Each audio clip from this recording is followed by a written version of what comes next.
दोस्तों, अपना ज्ञान और बढ़ाने के लिए चैनल को सब्सक्राइब जरूर करें। जय श्री हरि विष्णु, जय मां लक्ष्मी। दोस्तों, 23 नवंबर 2023 गुरुवार के दिन करीब 400 वर्षों बाद एक दिव्य और दुर्लभ संयोग बनने जा रहा है, क्योंकि इस दिन सभी एकादशियों में से सबसे बड़ी एकादशी देवउठनी एकादशी पड़ने जा रही है।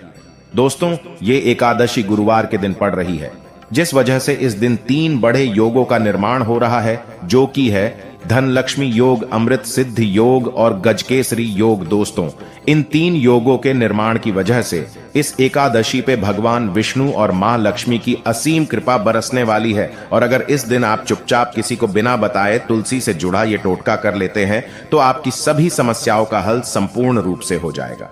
दोस्तों, एक साल में करीब 24 एकादशी पड़ती है और 23 नवंबर को पढ़ने वाली एकादशी सभी एकादशियों में सबसे बड़ी मानी जाती है।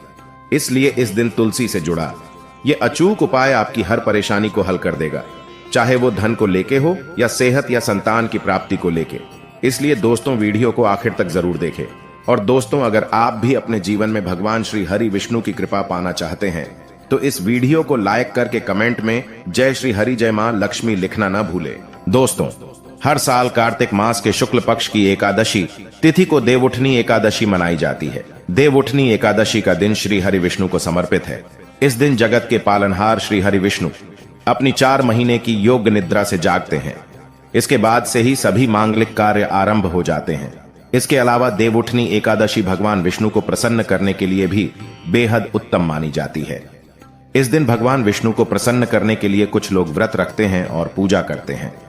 इस दिन सच्ची श्रद्धा और भक्ति भाव से भगवान विष्णु की पूजा करने से सभी मनोकामनाएं पूर्ण होती हैं। दोस्तों, भगवान विष्णु को प्रसन्न करने के लिए देवउठनी एकादशी के दिन भगवान विष्णु जी को केसर और दूध से ध्यान से सुनना। जो दूध है उसमें केसर मिलाकर ही केसर युक्त दूध से भगवान विष्णु जी का अभिषेक करना चाहिए। ऐसा करने से ही व्यक्ति के सभी प्रकार की मनोकामनाओं की पूर्ति होती है। इसलिए भगवान विष्णु प्रसन्न होते हैं। यह जो उपाय है, ये शास्त्रों में लिखित उपाय है। ये बहुत ही प्रभावी और चमत्कारी उपाय है। चाहे कोई भी विशेष प्रकार की मनोकामना हो और वह मनोकामना आपके लंबे समय से पूर्ण नहीं हो पा रही है, तो उपाय करने से मनोकामना पूर्ण हो जाती है। यदि कोई व्यक्ति आर्थिक तौर पर बहुत समस्याओं को झेल रहा है, एकादशी के दिन भगवान विष्णु की पूजा करें, कुछ पैसे अर्पित करें। पैसे अर्पित करते समय आपको बोलना है कि हे भगवान, ये पैसे मैं आपको अपनी आर्थिक उन्नति के लिए समर्पित कर रहा हूँ, कृपया आप इसे स्वीकार करें। इस प्रकार से आपको प्रार्थना करनी है और इसके बाद पूजन के उपरांत इन पैसों को भगवान विष्णु जी का आशीर्वाद के रूप में मानकर आप इसे अपनी तिजोरी में रखें या पर्स में रखें। ऐसा करने से धन लाभ होता है और पैसों से जुड़ी जो भी समस्या आपके जीवन में होती रहती है, वे समस्या समाप्त हो जाती है। ये पैसे फिर साधारण पैसे नहीं रह जाते, इसमें भगवान विष्णु की शक्तियां जागृत हो जाती हैं। यह साधारण पैसे नहीं होते, इसे आप संभाल कर रखें। यह साक्षात नारायण का आशीर्वाद बन जाते हैं। जहां पर नारायण का आशीर्वाद हो, भगवान विष्णु जी का आशीर्वाद हो, वहां पर फिर लक्ष्मी फलती फूलती है। कहने का मतलब है कि आध्यात्मिक उन्नति होती है। दोस्तों, देवउठनी एकादशी के दिन भगवान विष्णु जी को तुलसी के पत्ते के साथ सफेद रंग का भोग जरूर अर्पित करें। इसलिए तो हो सके तो खीर या सफेद रंग के मिष्ठान्न भगवान विष्णु जी को भोग लगाना अति उत्तम होता है। ऐसा करने से धन में वृद्धि होती है, क्योंकि जो माता लक्ष्मी है, ये सफेद वस्तु की तरह बहुत जल्दी आकर्षित होती है। खासकर माता लक्ष्मी को खीर बहुत प्रिय है। सफेद रंग के दूध से बने मिष्ठान होते हैं, वो माता रानी को बहुत प्रिय है। तो अगर आप भगवान विष्णु जी को चढ़ाते हैं तो इससे मां लक्ष्मी आपके घर में स्वयं ही बिना कुछ बोले ही आ जाती है और आपके घर की आर्थिक परेशानियों को दूर करती है और भगवान विष्णु भी प्रसन्न होते हैं। दोस्तों, हम कई बार आप लोगों को बता चुके हैं कि धन देने का अधिकार माता लक्ष्मी को है, अर्थात माता लक्ष्मी केवल धन देती है, लेकिन किसकी किस्मत में कितना धन देना है, ये काम भगवान विष्णु जी करते हैं। क्योंकि भगवान विष्णु जी को पालनहार कहा जाता है। संसार के जितने भी जीव जंतु है, सबका पालन करने का दायित्व रखा है भगवान विष्णु जी ने। तो भगवान विष्णु जी किसके कर्मों में कितना धन देना है, ये निर्णय लेते हैं। इसलिए भगवान विष्णु को जितना ज्यादा हो सके देवउठनी एकादशी के दिन प्रसन्न करने का प्रयास करें। देवउठनी एकादशी के दिन घर के नजदीक बने जो मंदिर है, भगवान विष्णु जी का अगर कहा जाए तो इसे अति उत्तम कहते हैं, तो वहां पर भी आप नारियल और बादाम भगवान विष्णु जी के स्वरूप मान करके जो भी देवी देवता है उसे अर्पित कर दें। क्योंकि भगवान विष्णु जी ने स्वयं भगवत गीता में कहा है कि संसार में जितने भी देवी देवताओं की पूजा करते हैं वे सब मेरे ही स्वरूप हैं। इससे आपके रुके हुए भी जो भी कार्य हैं वे पूर्ण हो जाते हैं और उनका परिणाम आपको तत्काल मिलता है। जो आसपास के आपके मंदिर है वहां पर संध्या काल के समय में नारियल और बादाम जरूरत करना, बादाम की संख्या 5 रखना है। साथ ही वीडियो में आइए जानते हैं कि एकादशी में किन बातों का विशेष रूप से आपको ध्यान रखना है, आप सफल हो जाएंगे। सफलता प्राप्त करने के लिए कौन सी विशेष जानकारियां हैं और उपाय हैं, आइए जान लेते हैं। दोस्तों, देवउठनी एकादशी पर तुलसी विवाह अगर आप कराते हैं तथा अगर विष्णु जी का आप पूजन करते हैं तो विशेष रूप से कुछ आपको सावधानियां रखनी चाहिए, या फिर आप हो सके तो ये उपाय जरूर करना, ये सावधानी जरूर बरते। दोस्तों, तुलसी के पौधे के चारों तरफ आपको स्तंभ जरूर बनाना चाहिए, फिर तोरण जरूर सजाना चाहिए। रंगोली से अष्टदल कमल जरूर बनाए, शंख चक्र और गाय के पैर, ये तीनों चीजें जरूर बनानी चाहिए। ऐसा माना जाता है कि इस दिन शंख चक्र और गाय के पैर बनाए जाते हैं तो उसे से घर में भगवान नारायण तथा माता लक्ष्मी अस्थायी रूप से वास करती हैं। इनकी दिव्य शक्ति सूक्ष्म रूप से आपके घर में वास करती है। तुलसी के साथ आंवले का गमला जरूर लगाना, उनके साथ आंवले का पूजन जरूर करना, क्योंकि आंवले को भगवान विष्णु जी अर्थात नारायण जी के रूप में माना जाता है और तुलसी माता को लक्ष्मी जी का स्वरूप कहा गया है। जिस प्रकार नारायण के बिना तुलसी अधूरी है, उसी प्रकार तुलसी के बिना नारायण भी अधूरी है। अर्थात भगवान जो नारायण है ये आंवले के स्वरूप में विराजमान होते हैं और माता तुलसी जो है ये लक्ष्मी का स्वरूप कही गई है, ये माता तुलसी के रूप में विराजित है। इस दिन हो सके तो तुलसी का पंचोपचार पूजन करना है तो दक्षाश्री का मंत्र तुलसी का आप जरूर जपना। दोस्तों, माता तुलसी जी इससे बहुत प्रसन्न होती है। इस दिन घी का दीप और धूप जरूर दिखाना। सिंदूर, रोली, चंदन और नैवेद्य 4 चीजें हैं। ये तुलसी माता को चढ़ाने से माता अखंड सौभाग्यवती का प्रदान देती है। पुरुष चढ़ाते हैं तो ऐसे पुरुष के जीवन में फिर विष्णु जी की कमी नहीं होती है, अर्थात धर्म की कमी नहीं होती। ऐसे पुरुष धर्म के मार्ग में चलने वाले होते हैं, धन की कमी कभी नहीं होती हो सके। तो इस दिन तुलसी माता को वस्त्र अलंकार, सुशोभित वस्त्रालंकार आपको भेंट करना है। दोस्तों, लक्ष्मी जी का अष्टोत्तर या दामोदर अष्टोत्तर ये जो पाठ कहे गए हैं ये आपको जरूर करना चाहिए। तुलसी के चारों ओर दीपदान जरूर करें। ऐसा माना जाता है कि जो भी व्यक्ति तुलसी को एकादशी की तिथि में दीपदान करते हैं चारों तरफ, तो ऐसे व्यक्ति को मृत्यु के पश्चात कभी भी अंधेरे की प्राप्ति नहीं होती। कहने का मतलब है कि आप जो दीपदान करते हैं वो दीप प्रकाशित होते हुए आपकी आत्मा को स्वर्ग तक पहुंचाने में मदद करते हैं। हो सके तो दीपदान जरूर करें, और दान करने से हमारे पूर्वजों की आत्मा को शांति मिलती है। जो हमारे पूर्वज जिन्हें किसी कारणवश स्वर्ग की प्राप्ति नहीं हो पा रही है, तो दीप दान करने से उन्हें स्वर्ग की प्राप्ति होती है। दोस्तों, एकादशी के दिन भगवान विष्णु जी को तुलसी जरूर चढ़ानी चाहिए। ऐसा माना जाता है कि इस दिन एक तुलसी का पत्ता चढ़ाने से 10,000 गौदान के बराबर की प्राप्ति होती है। लेकिन आज के दिन जान लीजिए, अर्थात इस दिन देवउठनी एकादशी के दिन गलती से भी तुलसी का पत्ता नहीं तोड़ा जाता, जो कि पत्ते आपको पहले से ही तोड़कर रखने हैं। जिन दंपतियों को संतान ना हो तो उन्हें तुलसी नमस्तक जरूर पढ़ना चाहिए, इससे संतान की प्राप्ति होती है। तुलसी नमस्तक के पाठ से शीघ्र ही जिनके विवाह नहीं हो पाते हैं तो उनका शीघ्र ही विवाह हो जाता है, बल्कि जिनका कोर्ट कचहरी के मामले में कोई केस अगर चलता है तो वह समस्या भी दूर हो जाती है। दोस्तों, नए घर में तुलसी का पौधा इस दिन लगाने से श्री हरि भगवान विष्णु जी बहुत प्रसन्न होते हैं और ऐसे घर में सभी प्रकार के मंगलकारी चीज प्रदान करते हैं। नौकरी पाने के लिए, कारोबार में तरक्की के लिए, या फिर हो सके तो अपने जीवन में उन्नति के लिए तुलसी का पौधा पीले कपड़े में बांधकर ऑफिस या दुकान के आसपास में जरूर रखें। इससे आपको नौकरी में, कारोबार में भी प्रमोशन मिलेगा, आपको हर कार्य में तरक्की मिलेगी। आप अपने घर में भी यह कार्य कर सकते हैं। तो दोस्तों, ये थे तुलसी से जुड़े कुछ उपाय जो आपको इस एकादशी पर जरूर करने चाहिए। वही दोस्तों, इस दिन भगवान विष्णु को प्रसन्न करने के लिए यदि विशेष उपाय किए जाएं तो विशेष फल मिलता है और साधक की मनोकामनाएं पूरी हो सकती हैं। ये उपाय इस प्रकार हैं। देवउठनी एकादशी की शाम तुलसी के पौधे के सामने गाय के घी का दीपक लगाएं और ओम वासुदेवाय नम मंत्र बोलते हुए तुलसी की 11 परिक्रमा करें। इस उपाय से घर में सुख शांति बनी रहती है और किसी भी प्रकार का कोई संकट नहीं आता। एकादशी पर ब्रह्म मुहूर्त में उठकर किसी पवित्र नदी में स्नान करें तो जीवन के सभी सुख प्राप्त होते हैं। इसके बाद विधि पूर्वक गायत्री मंत्र का जाप करना चाहिए। स्त्रियों के लिए यह स्नान उनके पति की लंबी उम्र और अच्छा स्वास्थ्य देने वाला माना गया है। यदि आप धन की इच्छा रखते हैं तो एकादशी पर समीप स्थित किसी विष्णु मंदिर जाएं और भगवान विष्णु को सफेद मिठाई या खीर का भोग लगाएं। इसमें तुलसी के पत्ते अवश्य ढालें। इससे भगवान विष्णु जल्दी ही प्रसन्न हो जाते हैं। एकादशी पर एक नारियल व थोड़े बादाम भगवान विष्णु के मंदिर में चढ़ाएं। यह उपाय करने से आपको जीवन के सभी सुख प्राप्त हो सकते हैं और अटके कार्य भी बन सकते हैं। एकादशी पर भगवान श्री विष्णु का केसर मिश्रित दूध से अभिषेक करें। यह करने से भगवान विष्णु के साथ माता लक्ष्मी भी प्रसन्न होती हैं और साधक की हर मनोकामना पूरी कर सकती है। भगवान श्री विष्णु को पीतांबरधारी भी कहते हैं, जिसका अर्थ है पीले रंग के वस्त्र धारण करने वाला। एकादशी के दिन आप पीले रंग के कपड़े, पीले फल व पीला अनाज पहले भगवान विष्णु को अर्पण करें। इसके बाद ये सभी वस्तुएं गरीबों व जरूरतमंदों में दान कर दें।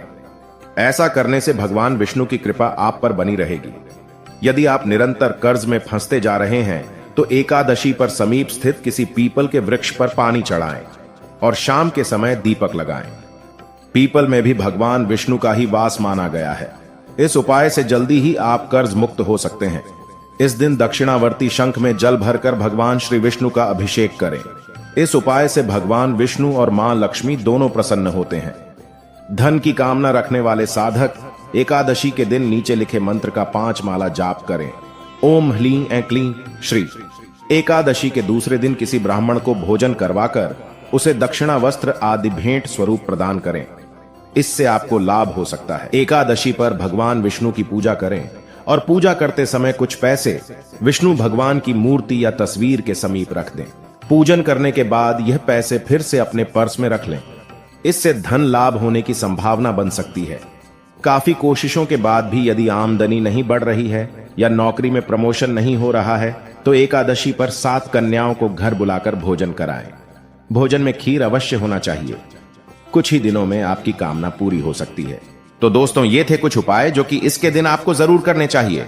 और आइए अब आपको सुनाते हैं देवउठनी एकादशी की व्रत कथा, जिसको सुनने मात्र से आपके सभी दुखों का नाश हो जाएगा। एक राजा के राज्य में सभी लोग एकादशी का व्रत रखते थे। प्रजा तथा नौकर चाकरों से लेकर पशुओं तक को एकादशी के दिन अन्न नहीं दिया जाता था। एक दिन किसी दूसरे राज्य का एक व्यक्ति राजा के पास आकर बोला, महाराज कृपा करके मुझे नौकरी पर रख लें।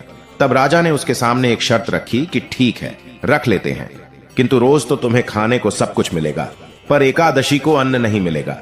उस व्यक्ति ने उस समय हां कर ली, पर एकादशी के दिन जब उसे फलाहार का सामान दिया गया तो वह राजा के सामने जाकर गिड़गिड़ाने लगा, महाराज इससे मेरा पेट नहीं भरेगा, मैं भूखा ही मर जाऊंगा, मुझे अन्न दे दो। राजा ने उसे शर्त की बात याद दिलाई, पर वह अन्न छोड़ने को राजी नहीं हुआ। तब राजा ने उसे आटा, दाल, चावल आदि दिए। वह नित्य की तरह नदी पर पहुंचा और स्नान कर भोजन पकाने लगा। जब भोजन बन गया तो वह भगवान को बुलाने लगा, आओ भगवान, भोजन तैयार है। उसके बुलाने पर पीतांबर धारण किए भगवान चतुर्भुज रूप में आ पहुंचे तथा प्रेम से उसके साथ भोजन करने लगे। भोजनादि करके भगवान अंतर्धान हो गए तथा वह अपने काम पर चला गया। 15 दिन बाद अगली एकादशी को वह राजा से कहने लगा कि महाराज मुझे दुगुना सामान दीजिए। उस दिन तो मैं भूखा ही रह गया। राजा ने कारण पूछा तो उसने बताया कि हमारे साथ भगवान भी खाते हैं, इसीलिए हम दोनों के लिए यह सामान पूरा नहीं होता। यह सुनकर राजा को बड़ा आश्चर्य हुआ। वह बोला, मैं नहीं मान सकता कि भगवान तुम्हारे साथ खाते हैं। मैं तो इतना व्रत रखता हूं, पूजा करता हूं, पर भगवान ने मुझे कभी दर्शन नहीं दिए। राजा की बात सुनकर वह बोला, महाराज यदि विश्वास ना हो तो साथ चलकर देख लें। राजा एक पेड़ के पीछे छिपकर बैठ गया। उस व्यक्ति ने भोजन बनाया तथा भगवान को शाम तक पुकारता रहा, परंतु भगवान न आए। अंत में उसने कहा, हे भगवान, यदि आप नहीं आए तो मैं नदी में कूदकर प्राण त्याग दूंगा। लेकिन भगवान नहीं आए। तब वह प्राण त्यागने के उद्देश्य से नदी की तरफ बढ़ा। प्राण त्यागने का उसका दृढ़ इरादा जान शीघ्र ही भगवान ने प्रकट होकर उसे रोक लिया और साथ बैठकर भोजन करने लगे। खा पीकर वे उसे अपने विमान में बिठाकर अपने धाम ले गए। यह देख राजा ने सोचा कि व्रत उपवास से तब तक कोई फायदा नहीं होता जब तक मन शुद्ध न हो। इससे राजा को ज्ञान मिला। वह भी मन से व्रत उपवास करने लगा और अंत में स्वर्ग को प्राप्त हुआ। देव प्रबोधिनी एकादशी की दूसरी व्रत कथा। एक राजा था, उसके राज्य में प्रजा सुखी थी। एकादशी को कोई भी अन्न नहीं बेचता था, सभी फलाहार करते थे। एक बार भगवान ने राजा की परीक्षा लेनी चाहिए। भगवान ने एक सुंदरी का रूप धारण किया तथा सड़क पर बैठ गए। तभी राजा उधर से निकला और सुंदरी को देख चकित रह गया। उसने पूछा, हे सुंदरी, तुम कौन हो और इस तरह यहां क्यों बैठी हो? तब सुंदर स्त्री बने भगवान बोले, मैं निराश्रिता हूं, नगर में मेरा कोई जाना पहचाना नहीं है, किससे सहायता मांगू? राजा उसके रूप पर मोहित हो गया था। वह बोला, तुम मेरे महल में चलकर मेरी रानी बनकर रहो। सुंदरी बोली, मैं तुम्हारी बात मानूंगी, पर तुम्हें राज्य का अधिकार मुझे सौंपना होगा। राज्य पर मेरा पूर्ण अधिकार होगा। मैं जो भी बनाऊंगी तुम्हें खाना होगा। राजा उसके रूप पर मोहित था, अतः उसने उसकी सभी शर्तें स्वीकार कर लीं। अगले दिन एकादशी थी। रानी ने हुक्म दिया कि बाजारों में अन्य दिनों की तरह अन्न बेचा जाए। उसने घर में मांस मछली आदि पकवाए तथा परोसकर राजा से खाने के लिए कहा। यह देखकर राजा बोला, रानी, आज एकादशी है, मैं तो केवल फलाहार ही करूंगा। तब रानी ने शर्त की याद दिलाई और बोली, या तो खाना खाओ, नहीं तो मैं बढ़े राजकुमार का सिर काट लूंगी। राजा ने अपनी स्थिति बड़ी रानी से कही तो बड़ी रानी बोली, महाराज, धर्म न छोड़े बड़े, राजकुमार का सिर दे दें, पुत्र तो फिर मिल जाएगा, पर धर्म नहीं मिलेगा। इसी दौरान बड़ा राजकुमार खेल कर आ गया। मां की आंखों में आंसू देखकर वह रोने का कारण पूछने लगा, तो मां ने उसे सारी वस्तुस्थिति बता दी। तब वह बोला, मैं सिर देने के लिए तैयार हूं, पिताजी के धर्म की रक्षा होगी, जरूर होगी। राजा दुखी मन से राजकुमार का सिर देने को तैयार हुआ तो रानी के रूप से भगवान विष्णु ने प्रकट होकर असली बात बताई। राजन, तुम इस कठिन परीक्षा में पास हुए। भगवान ने प्रसन्न मन से राजा से वर मांगने को कहा तो राजा बोला, आपका दिया सब कुछ है, हमारा उद्धार करें। उसी समय वहां एक विमान उतरा। राजा ने अपना राज्य पुत्र को सौंप दिया और विमान में बैठकर परम धाम को चला गया। देवउठनी एकादशी की एक प्रमुख कथा शंखासुर नामक राक्षस की है। शंखासुर ने तीनों लोकों में बहुत ही उत्पात मचाया हुआ था।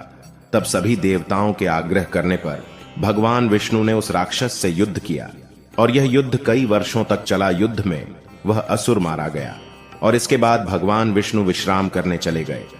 कार्तिक शुक्ल एकादशी के दिन भगवान विष्णु की निद्रा टूटी थी और सभी देवताओं ने भगवान विष्णु की पूजा की थी। शिव महापुराण के अनुसार पौराणिक समय में दैत्यों का राजा दंभ हुआ करता था। वह बहुत बड़ा विष्णु भक्त था।